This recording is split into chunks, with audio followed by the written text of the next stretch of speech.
नमस्कार दोस्तों भले ही मर जाना परंतु भूलकर भी माचिस के अलावा ये 5 चीज अपने घर के मंदिर में भूलकर भी नहीं रखना चाहिए।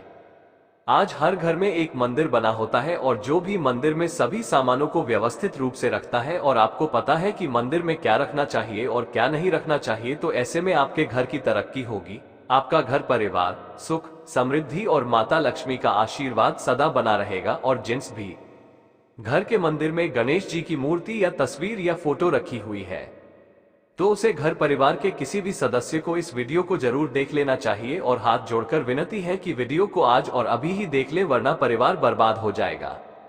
अपने परिवार को बर्बाद होने से बचा लेना, यह एक ऐसी जानकारी है जो अधिकतर गुप्त जानकारियां होती हैं, जिन्हें आपको कोई नहीं बताता है, और जिन्हें पता होता है उस घर के परिवार में सुख समृद्धि और वह घर परिवार के सभी सदस्य धनवान बनते चले जाते हैं। दोस्तों, आप में से किसी भी मनुष्य ने या इंसान ने टाइम निकालकर यह वीडियो पूरा देख लिया तो समझ लेना उस घर में सुख शांति के साथ साथ माता लक्ष्मी सदा के लिए घर में प्रवेश कर जाएगी।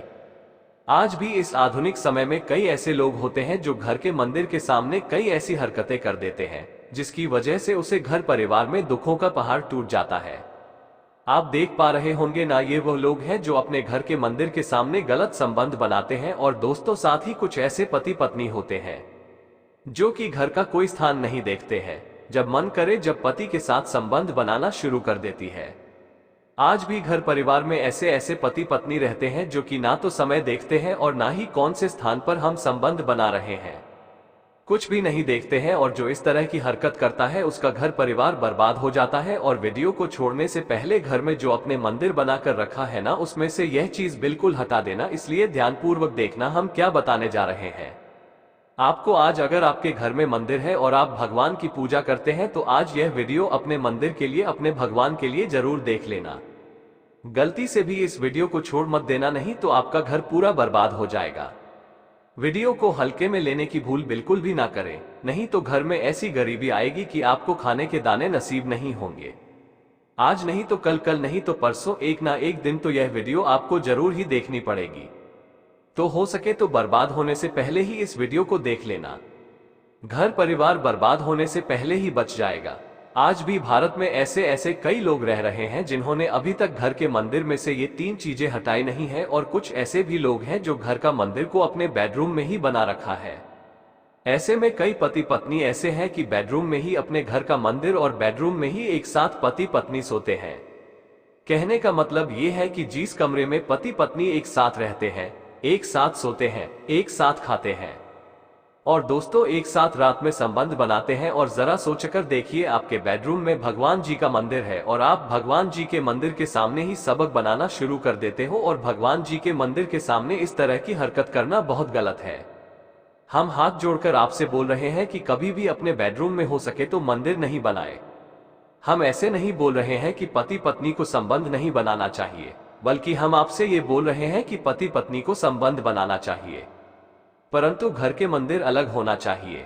भारत में शायद ही कोई ऐसा घर होगा जिसमें पूजा घर नहीं होगा, और पूजा घर वह स्थान होता है जहां से घर में सकारात्मक ऊर्जा का संचार होता है। इसलिए आपका पूजा घर वास्तु के हिसाब से ऐसा होना चाहिए जो आपके घर में सकारात्मक ऊर्जा का संचार बेहतर तरीके से कर पाए। अक्सर आप लोगों ने देखा होगा, हम पूजा घर में भगवान की मूर्तियां रखते हैं, परंतु पूजा घर में कुछ ऐसी भी चीजें रख देते हैं जिसकी वजह से घर तरक्की करने की बजाय नीचे डूब जाता है। अक्सर लोगों को गलतफहमी हो जाती है। कुछ लोग होते हैं ऐसे जो वास्तु शास्त्र को हल्के में लेते हैं और घर में रखी चीजों को जहां पर रखना चाहिए वहां पर नहीं रख पाते हैं। आजकल के इस जमाने में जो भी महिलाएं शादी ब्याह रचाकर हमारे घर में नई बहू बनकर आ रही है, उन्हें ना तो वास्तु शास्त्र का ज्ञान है और ना ही मंदिर में क्या रखना चाहिए क्या नहीं रखना चाहिए। मंदिर के सामने एक ऐसी हरकतें बिल्कुल भी नहीं करनी है। इन सभी का आज के इस जमाने में नई महिलाएं जो हमारे घर आ रही है, उन्हें इन बातों का बिल्कुल भी ज्ञान नहीं है। इसलिए आजकल की महिलाएं मंदिर के सामने कोई भी और कैसी भी हरकत कर देती है। जिस तरह से भगवान की पूजा करने का समय होता है, इस तरह से दोस्तों पति और पत्नी का एक दूसरे के साथ संभोग करने का सही समय होता है, परंतु आधुनिक समय में कई महिलाएं और कई पुरुष संभव करने का समय भी नहीं देखते हैं। जैसे कोई महिला किचन में खाना बना रही होती है तो पुरुष संभोग के लिए रसोई में ही चला जाता है, जबकि ऐसा करना उचित नहीं है और महिलाएं भी अपने पति को मना नहीं करती है। आधुनिक समय में पति पत्नी का किचन का बेडरूम बन जाता है, ये पता ही नहीं लगता, और जब घर बर्बाद होने लगते हैं तब जाकर अक्ल ठिकाने आती है। अगर आपके घर में ऐसी महिला है तो आपको मार देगी, आपको घुट घुट कर मरना पड़ेगा। अगर ऐसी महिला आपके साथ है तो आजकल आधुनिक समय में ऐसा समय आ चुका है कि घर की महिलाएं जिस तरीके से अपने कपड़े बदलती है, ठीक उसी तरीके से अलग अलग मॉडल परंपरा में समय बिताने लगी है। आपको बताने का तो मन नहीं कर रहा है, पर दोस्तों सच तो यही है कि आजकल महिलाएं बहुत बदल चुकी है। और वीडियो शुरू करने से पहले आपसे निवेदन है कि कमेंट बॉक्स में जय हनुमान, जय सीताराम अवश्य लिखें। जय बजरंगबली जी। जो भी भक्त इस वीडियो को देख रहे हैं उसके घर में सुख समृद्धि आए, उसके घर में कोई भी परेशानी नहीं आए और पूरा परिवार सुख शांति से अपना जीवन यापन करे। अगर तुम में से कोई जय बजरंगबली जी को मानता है तो अगर सच में ही भक्त है तो आप इस वीडियो को लाइक कर नीचे कमेंट बॉक्स में एक बार जय जय बजरंगबली लिख देना। जो भी भक्त कमेंट बॉक्स में जय जय बजरंगबली लिखता है तो उसके मन में जो भी मनोकामना है वो पूरी कर देना। दोस्तों पूजा घर में ये चीजों का रखना होता है अशुभ, धन का हो जाता है नाश, मां लक्ष्मी ऐसे घर का कर देती है त्याग। इसी के साथ इस वीडियो में हम जानेंगे उन विशेष चीजों के बारे में जिनका पूजा घर में होना है। गिफ्ट लेना और देना दोनों का चलन काफी समय से चलता आ रहा है, लेकिन क्या आप जानते हैं कि गलत गिफ्ट देने से आपको काफी नुकसान भी उठाना पड़ सकता है। आइए इसके बारे में विस्तार से जानते हैं। हिंदू धर्म में दान करना बहुत ही पुण्य का काम माना जाता है। दान पुण्य करने से न सिर्फ भगवान का आशीर्वाद मिलता है बल्कि घर में सुख शांति और बरकत भी आती है। ऐसा भी कहा जाता है कि मंदिर में दान करने से व्यक्ति की 7 पीढ़ियों का कल्याण होता है। अगर दान या तोहफे की बात की जाए तो देवी देवताओं की मूर्ति या फिर गणेश जी की मूर्ति आमतौर पर दी जाती है, फिर चाहे कोई शादी ब्याह हो, पार्टी, बर्थडे हो या फिर कोई अन्य प्रोग्राम। लेकिन क्या आप जानते हैं कि किसी को देवी देवताओं की मूर्ति गिफ्ट करनी चाहिए या नहीं? आइए जानते हैं क्या कहता है वास्तुशास्त्र। भगवान की मूर्ति दान करनी चाहिए या नहीं? अगर आपके आसपास कोई नया मंदिर बन रहा है तो आप देवी देवताओं की मूर्तियां दान कर सकते हैं। ऐसा करने से आपको भगवान का आशीर्वाद मिलता है। इसके साथ ही आपको अपनी कमाई का कुछ हिस्सा मंदिर निर्माण के लिए भी देना चाहिए। लेकिन भगवान की मूर्ति किसी व्यक्ति को दान नहीं कर सकते हैं। अगर हम किसी को उपहार या दान के रूप में किसी देवता की मूर्ति या तस्वीर देते हैं तो इसका मतलब है कि हम देवता को अपने घर से दूर भेज रहे हैं।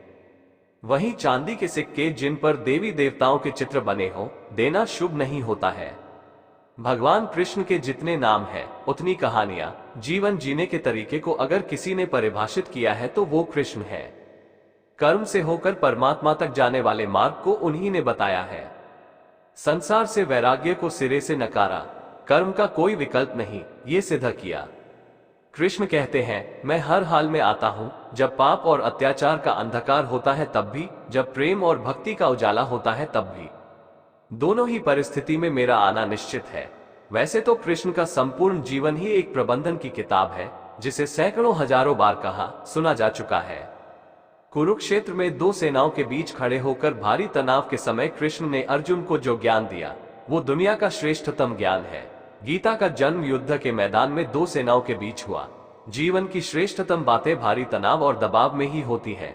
अगर आप दिमाग को शांत और मन को स्थिर रखने की कोशिश करें तो सबसे बुरी परिस्थितियों में भी आप अपने लिए कुछ बहुत बेहतरीन निकाल पाएंगे। ये कृष्ण सिखाते हैं। गीता पढ़ने से पहले अगर इसी बात को समझ लिया जाए तो गीता पढ़ना सफल हुआ। कृष्ण का जीवन ऐसी ही बातों से भरा पड़ा है। जरूरत है नजरिए की। उनका जीवन आपके लिए माइथोलॉजी का एक हिस्सा मात्र भी हो सकता है और आपका पूरा जीवन बदल कर रख देने वाला ज्ञान भी। आवश्यकता हमारी है, हम उनके जीवन से लेना क्या चाहते हैं। कृष्ण मात्र कथाओं में पढ़ा या सुना जाने वाला पात्र नहीं है, वो चरित्र और व्यवहार में उतारे जाने वाले देवता है। कृष्ण से सीखें कैसे जीवन को श्रेष्ठ बनाया जाए। 10 बातें हैं जो अगर व्यवहार में उतार ली तो सफलता निश्चित मिलेगी।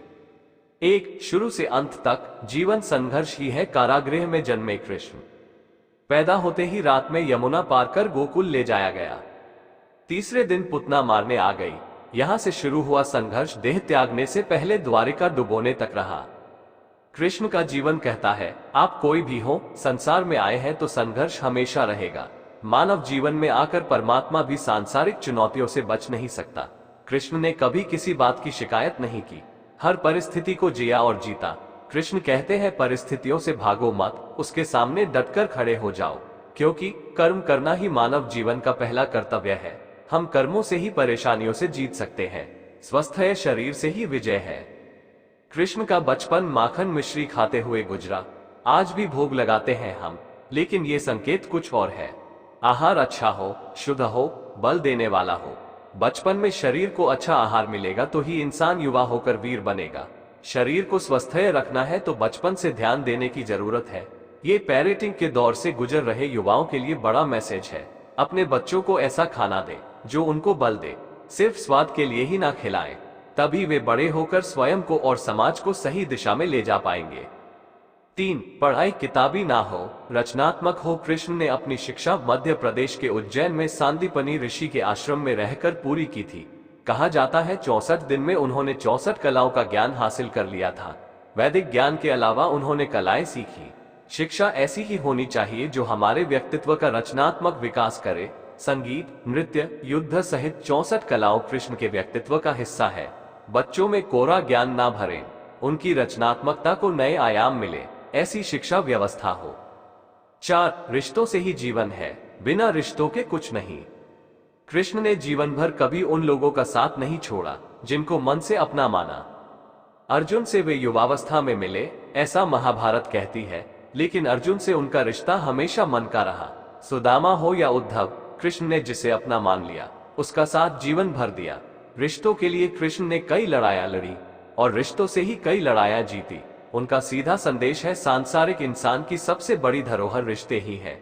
अगर किसी के पास रिश्तों का थाती नहीं है तो वो इंसान संसार के लिए गैर जरूरी है। इसलिए अपने रिश्तों को दिल से जिए, दिमाग से नहीं। नारी का सम्मान समाज के लिए जरूरी। राक्षस नरकासुर का आतंक था। करीब 16,100 महिलाओं को उसने अपने महल में कैद किया था। महिलाओं से बलात्कार में उसे सुख मिलता था। कृष्ण ने उसे मारा, सभी महिलाओं को मुक्त कराया, लेकिन सामाजिक कुरीतियां तब भी थी। उन महिलाओं को अपनाने वाला कोई नहीं था। खुद उनके घर वालों ने उन्हें दूषित मानकर त्याग दिया। ऐसे में कृष्ण आगे आए, सभी 16,100 महिलाओं को अपनी पत्नी का दर्जा दिया, समाज में उन्हें सम्मान के साथ रहने के लिए स्थान दिलाया। कृष्ण ने हमेशा नारी को शक्ति बताया, उसके सम्मान के लिए तत्पर रहे। पूरी महाभारत नारी के सम्मान के लिए ही लड़ी गई। आप कृष्ण भक्त हैं तो अपने आसपास की महिलाओं का पूरा सम्मान करें। कृष्ण की कृपा पाने का ये सरलतम मार्ग है। 6. आपके मतभेद अगली पीढ़ी के लिए बाधा ना बने। कम ही लोग जानते हैं कि जिस दुर्योधन के खिलाफ कृष्ण ने आजीवन पांडवों का साथ दिया, उसकी मौत का कारण भी कृष्ण की कूटनीति बनी। वो ही दुर्योधन रिश्ते में कृष्ण का समधी भी था। कृष्ण के पुत्र सांब ने दुर्योधन की बेटी लक्ष्मणा का अपहरण करके उससे विवाह किया था। क्योंकि लक्ष्मणा सांब से विवाह करना चाहती थी, लेकिन दुर्योधन खिलाफ था। सांब को कौरवों ने बंदी भी बनाया था। तब कृष्ण ने दुर्योधन को समझाया था कि हमारे मतभेद अपनी जगह है, लेकिन हमारे विचार हमारे बच्चों के भविष्य में बाधा नहीं बनने चाहिए। दो परिवारों के आपसी झगड़े में बच्चों के प्रेम की बलि ना चढ़ाई जाए। कृष्ण ने लक्ष्मणा को पूरे सम्मान के साथ अपने यहाँ रखा। दुर्योधन से उनका मतभेद हमेशा रहा, लेकिन उन्होंने उसका प्रभाव कभी लक्ष्मणा और सांब की गृहस्थी पर नहीं पड़ने दिया।